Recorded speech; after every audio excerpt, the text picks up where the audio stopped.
So far we have been discussing two different approaches to build MaxHeap. So the first approach was we constructed the heap in top-down fashion. As we insert, we ensured max property is maintained, and it turns out that that was giving us theta of n log n time. Then the next approach was bottom-up approach, wherein first we constructed a heap out of it or a nearly complete binary tree out of it. Then in bottom-up fashion we started ensuring max property is maintained. And we had seen a beautiful analysis that was giving us theta of n time for the construction. So towards the end of the last session, we were focusing on this picture. This picture is yet another way of viewing what would be the cost if there is a violation. So what is that we are trying to estimate? Estimate the cost of max EP5 if there is a violation. Now, can we do that using a recurrence relation? Can we come up with a recurrence relation as a function of n? That's precisely what our idea is. The one that we did, we were focusing on both height and n, and we were analyzing how many nodes are at this level, what is the cost to set right this, how many nodes are there at this level, what is the cost to set right that, and some of that it was giving us theta of n. That's precisely our time to build MaxHeap. Now again we are analyzing to build MaxHeap through a different approach. Our algorithm remains the same, analysis alone we are shifting it. So we are focusing on a different analysis. Let's see whether this will give us any improvement. So on one side, suppose there is a violation, we were looking at this picture, the recursive subproblem, let's assume after making one comparison followed by one more, so after spending two comparisons, we take one branch. Say let me take this branch. So approximately we see that the size of the recursive subproblem is n by 2, so that's precisely what we see here. So in the sense that after incurring two comparisons followed by one swap, we realize that there is a max violation. Then we focus on one subproblem. And what is the cost to set right this? That's given by the recurrence, which is t of n by 2. Now what is the other picture? Other picture is, suppose there is a violation at this node, I can take this branch or this branch.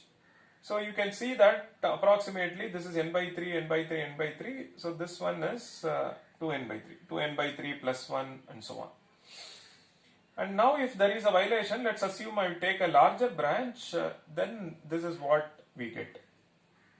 Suppose you take this branch, then it is t of n is equal to t of n by 3 plus 2. And there are cases where we don't get violation at all. So that is like constant time. So which means these scenarios, right? This one or this one or this one, they are all trying to give you the worst case scenario. So of the three which is maximum, the maximum one is t of n is at most t of 2n by 3 plus 2. And so use master theorem. If we use master theorem, we get n power log a is 1, base is 3 by 2, you can bring 2 down, which is same as theta of f of n. And which is same as theta of f of n, which means case 2 of master theorem. So solution to the recurrence is at most, so which means it is order log n base 2. So solution to the recurrence is theta of log n base 2, but it is upper bound, so I am writing it as this. Or okay, fine. So we can even write it like this. So which means in the worst case, we get this. what would be the best case? Best case, no violation, or with some constant swap we are done. So that is constant. So which means in general, if someone asks what is the cost of max EP5, so cost of max EP5 is order log n base 2. At most log n base 2. It can take constant, it can take 1, 2, or it can take log n. Any amount it can take. Now bottom up approach, so cost of max EP5 is order log n base 2, and there will be n max EP5 times cost of each. Fine. So build E bottom up approach. So build E bottom up approach, we see that it is n times order of log n base 2, implies that it is order of n log n base 2. Please note, we are not changing the algorithm. The algorithm to set right max EP5 following bottom up approach remains the same. I am only doing a different analysis. But it turns out that this analysis is weak. It is only giving us an upper bound, but it is not giving us the tight bound. But the one that we did before, that was giving us tight bound. So which means we will go with this. So that says build E can be performed in theta of n time. Now we shall use this and analyze the time complexity of heap sort. That's our next focus. So given a set of n keys, say 10, 20, minus 50, 600, 2, 4, minus 10, 200. First, we build heap. One can build following top down or bottom up, anything is fine. Then we show what another module using which one can construct a sorting sequence out of this. So build heap, say let's follow a bottom up approach. So 10, 20, minus 50, 600, 2, 4, and minus 10 and 200. If we follow bottom up approach, we look at the leaf. So this is a max heap, this is a max heap, this one is a max heap, this one is a max heap. Then we are asking, is this a max heap? Answer is yes. Then we go to this place, then we ask, is this a max heap? Answer no. Then we go for comparison followed by swap. So that will give you 10 and 20.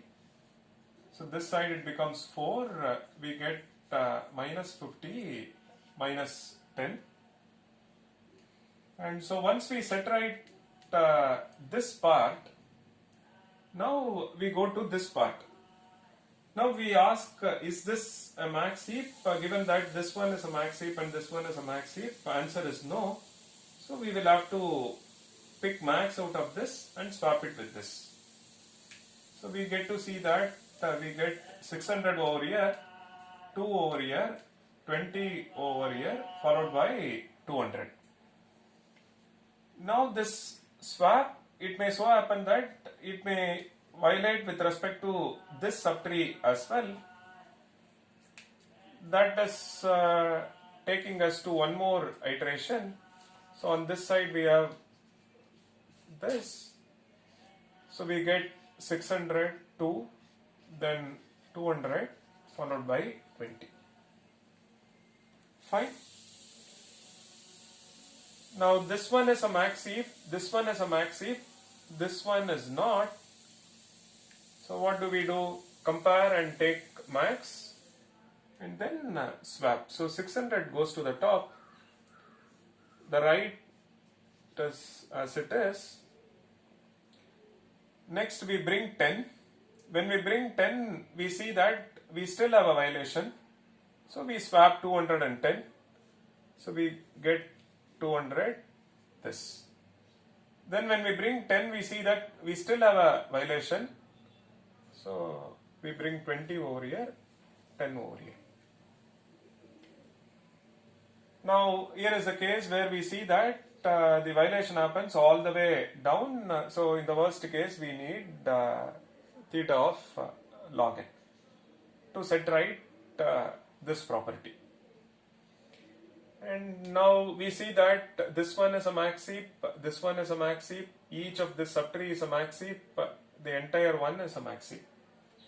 So we have constructed heap in bottom up fashion. The time for that is theta of n. Now what we do is the following. What do? We say extract maximum. When I say extract maximum, you remove. You remove and then place it at a of n. Okay. So suppose this is your 1 to n. You place 600 at this place. Fine.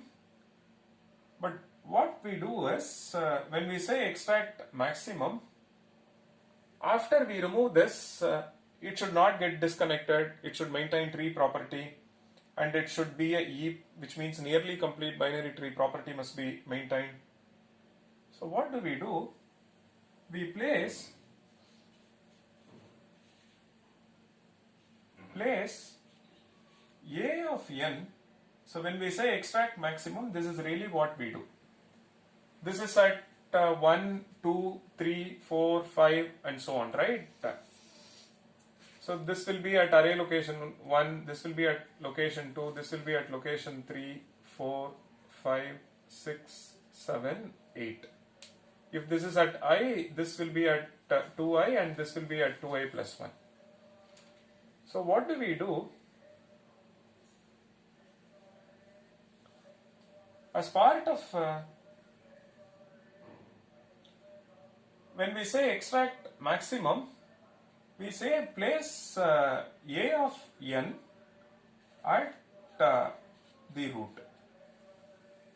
So put it in other words, swap a of n and what you see at the root. Fine. If we do that, you will see that 10 goes to the top and 600 comes over here. Fine, and we just ignore this. Or you can also see it as this is removed from the tree and it is placed at this. So you can also see it like remove 10, place at root and output 600 at this location. Where do you output? At the location a of n. Fine, so which means after this step what happens? We have got 10, we have got 200, 4, minus 50, minus 10, 20 and 2. So why did we bring a of n to the top? Otherwise you will not maintain e property, which is why we have to do this. But now we see that there is a max violation, correct? Because you have brought an element, that element may be smaller than the max you see over here. So set right that. So when we set right that property, what will happen? So we will have to go to this side we get 200, then we get 20, then we get 10 on this side, 2, 4, minus 50 and minus 10. Is this fine? Now again we extract maximum. We extract maximum and place that in the next location. Then with respect to this, what is our a of n, or the last one, last leaf is this, place it at the root. So we get minus 10, 4, minus 50, 20, 10, 2. See, I should not place any other leaf because E property will be violated. So I have to take things only from this direction. So I am taking this and place it at the root so that we still get a nearly complete binary tree, or E. And it may not satisfy E property, there is a violation with respect to this, then we set right that. So we bring 20 to the top, minus 10 comes down, and then 10, minus 10, 2, 4 and minus 50. So we keep doing this. Then we extract max and place it over here. So we get 20. Then what do? We place the next one to the top or at the root. So we get minus 50, 4, 10, minus 10 and 2. So we see that in the process we get to maintain heap at each iteration. And this is not max heap. What do? We bring so 4 on this side, and minus 10 comes down further down, so it becomes 2, minus 10 and minus 50. Next we extract 10 and then place 10 over here, correct? Now minus 50 comes to the top, and when minus 50 comes to the top, we will have minus 50 on this side, 4 on this side, 2 on this side, minus 10 on this side. Then there is a max heap violation, so we have to bring 4 to the top, and minus 50 to the right, 2 and minus 10. Next we extract max and place max over here, minus 10 comes to the root, then we will have minus 10, minus 50 on this side 2. Correct? So in the next iteration, now there is a max violation, 2 goes to the top, minus 10 and minus 50. So next what happens, we extract max, so we place over here. Then when we extract max, minus 50, minus 10 is what we get. So there is a violation. Since there is a violation, we set right the property. After that, when we extract max, we get minus 10. After that, it is just one element, so we place minus 50. So essentially, the idea is to keep extracting max, right? We remove the root that precisely contains max. Because of the removal, E property may be violated. To ensure that it is maintained, we place A of n, the last element, the last leaf, at the root. Now that is done, but E property is maintained, the max E property may not be there. So that's what happens over here, right? When we bring 10 to the top, we see that max property is violated. So invoke max epify routine and set right this. And now what is the cost? Cost is log n, order log n. Again extract max. Bring the next A of n, or the last leaf, so we get this. As you can see, after each extract max, we get to see that it respects E property. And it may not respect max E property. That is ensured at the next step itself by invoking max EP5 routine. Fine. So now what is the cost? So the cost of build heap is theta of n plus, we keep doing this. We keep extracting max n times, and each time we may have to invoke max EP5. In some cases it is constant, some cases it is theta of log n. So it takes some value between constant and this. So this is the cost for extract max followed by max EP5. So now that shows that it is theta of n for construction plus order n log n. That shows that it is order n log n. So the cost of each sort is order n log n. But if it turns out that in the worst case every time max EP5 takes theta of log n, which means in the worst case it is theta of n log n. Now we shall look at this more carefully and analyze with respect to other sorting algorithms. So it turns out that it takes n log n in the worst case. Fine.